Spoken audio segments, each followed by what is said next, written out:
Magandang araw sa lahat. Welcome po ulit dito sa atin channel ang Biyahe Ikomida. Maraming salamat sa lahat ng nag-subscribe, indeed. Punta tayo sa atin topic. Christine Reyes, hindi inakalang magkakatuluyan sila ni Marco Gumabao Thursday, December 19, 2024. Sina Christine Reyes at Marco Gumabao ang nakausap kamakailan ni Karen Davila. Sa YouTube, nag-upload si Karen ng 26-minute video tungkol sa celebrity couple. Sa interview, tinanong ni Karen si Christine kung takot ba siyang umibig ulit. Nang marinig ang tanong, sinagot ni Christine ang totoo tungkol sa kanyang sitwasyon. Kamakailan lang ay na-interview si Christine Reyes at ang partner nitong si Marco Gumabao ni Karen Davila kung saan pinag-usapan nila ang kanilang love story.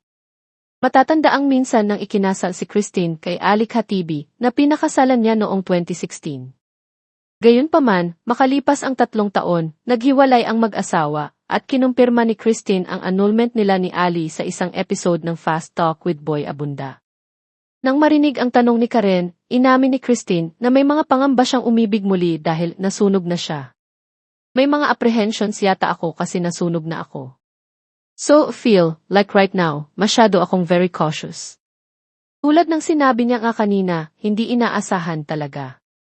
Wala talaga akong intonation na magkakaroon kami ng development as boyfriend and girlfriend, she told Karen. Dagdag pa sa pahayag na iyon, sinabi ni Christine na hindi niya akalaing magtatapos din siya kay Marco. Hindi ko talaga hinahanap eh. Hindi ko akalain na magtatapos ako kay Marco pagtatapat ni Christine. Si Christine Reyes ay isang sikat na aktres sa Pilipinas. Kapatid niya ang veteranang aktres na si Ara Mina. Nakilala siya nang sumali siya sa reality TV program ni GMA7, ang Starstruck. Noong January 27, 2016, ikinasal si Christine kay Ali Khatibi sa isang pribadong seremonya at mayroon silang anak na babae na nagngangalang Amara. Gayunpaman, ang paghihiwalay ni na Christine at Ali ay nakumpirma sa 2019. Nakikipag-date siya ngayon sa aktor na si Marco Gumabao.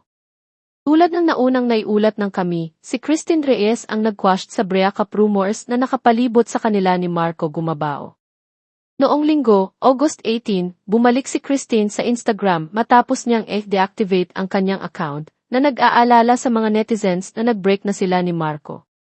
Pagkatapos ay idineklarang niya ang mga chismis at nag-upload ng mga sweet photos kasama ang kanyang partner.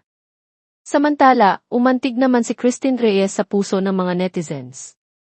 Sa Instagram, nagbigay-pugay si Christine sa kapatid na si Ara Mina matapos ang matagumpay na concert ng huli.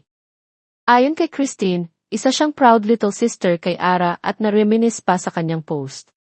Gayunpaman, naantig ang mga netizens sa pagbabasa ng post ni Christine para kay Ara.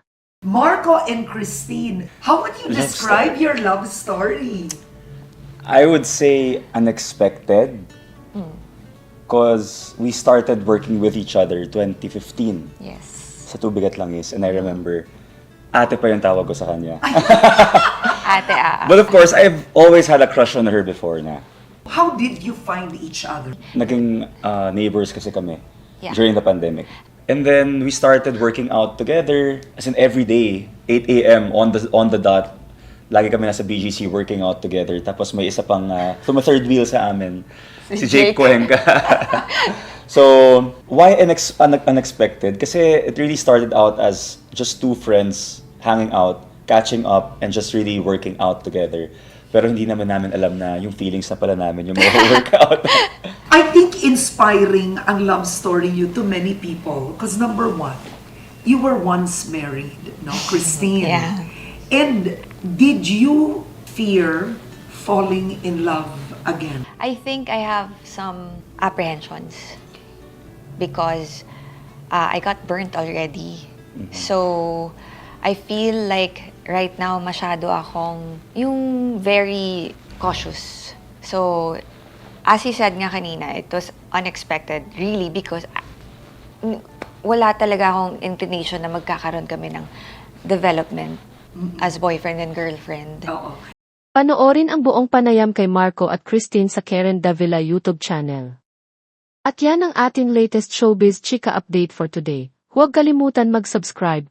Click the notification bell for more showbiz chika updates. like and share the video at pakisuportahan po ang atin Facebook page. Maraming salamat sa lahat ng nag-subscribe, indeed. Magandang buhay sa lahat, paalam.